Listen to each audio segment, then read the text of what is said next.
Coming up on NewsWatch 12 this morning, residents in Talent gathered to voice their frustrations towards Pacific Power. Plus, Representative Pam Marsh of Pacific Power is responding to power outages across the region. Watching out for you. This is NewsWatch 12 this morning.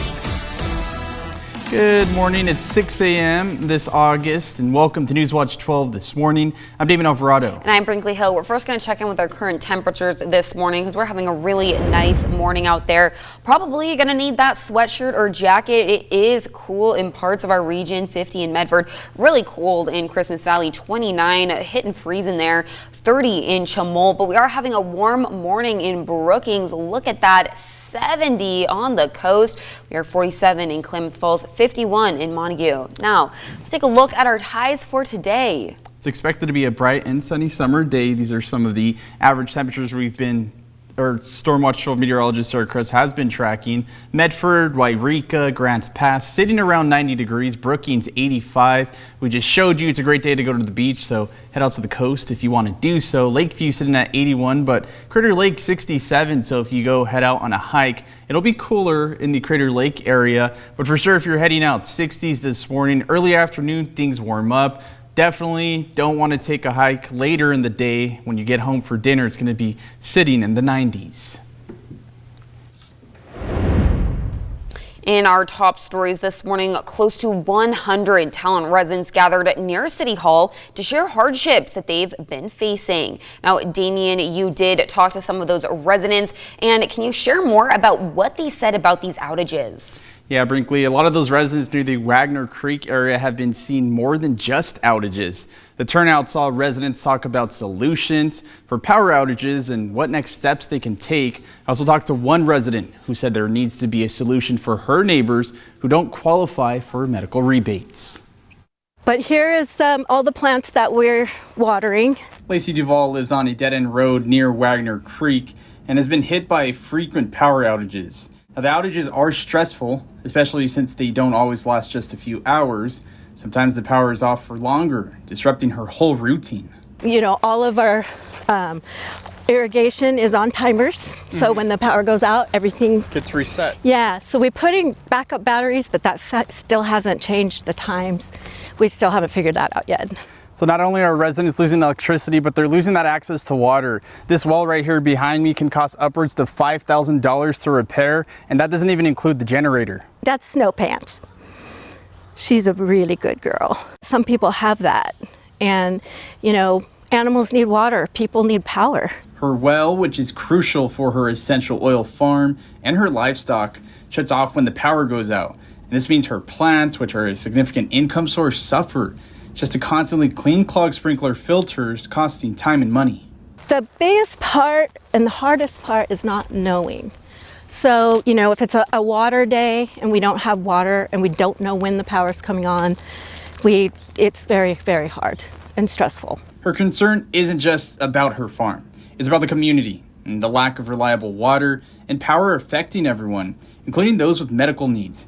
She's anxious about the upcoming winter. And when power is essential for heating and preventing frozen pipes, she worries that without better communication and fixes, the challenges will only grow. I'm hoping that putting it out there will help us to fix it. Yeah. It's not asking much, right? Just power and water. Despite the difficulties, Lacey feels hopeful from recent meetings with officials and the community support. She's also hopeful that the Pacific Power's recent email and reasoning for the outages brings new solutions for residents. And Talent, Damon Alvarado, NewsWatch 12. Talent residents are wanting answers from Pacific Power after 40 power outages have been reported. Here's what we know this morning. Pacific Power has shared that the city of Talent has experienced more than 40 outages between the beginning of this year and August 19th. Residents gathered near the Talent City Hall and State Senator Jeff Golden was there yesterday. Now this summer, the mayor of Talent and other community members have told NewsWatch 12 the communication with Pacific Power has been poor poor. And after the gathering, Representative Pam Marsh shared that she sent a letter to the Public Utilities Commission. Pacific Power is rolling out upgrades to address the frequent outages in Talon, but residents are still frustrated by the ongoing disruptions. State Representative Pam Marsh is calling for immediate changes. NewsWatch 12 Samantha Kadera has the latest on the Pacific Power's efforts and community reactions.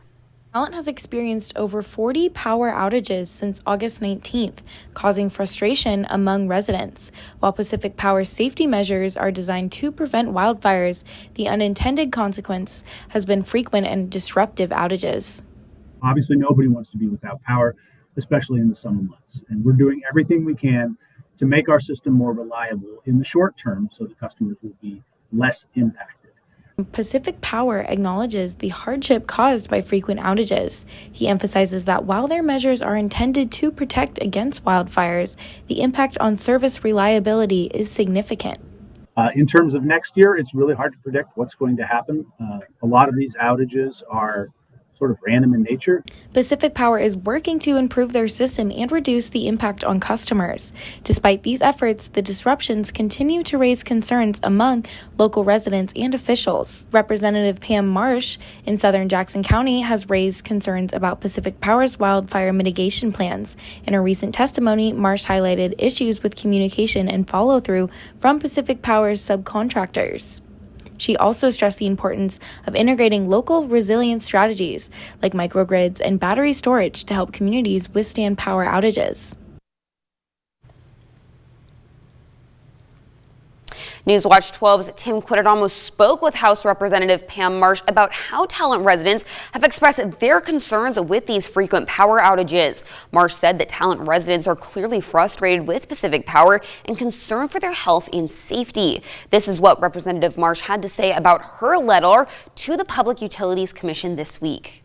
It submitted a couple of comments. The one that's most relevant to Talent is to note that we need to understand that baked into our utilities planning for wildfire should be the ability for local communities to really operate their own power grid. We understand that impending wildfire, the risks associated with wildfire are probably going to mean that we're going to experience more outages. So we need to have the opportunity to build microgrids, to use storage systems, so that when the larger grid goes out, we can still keep our community functioning. And that's the input that I shared.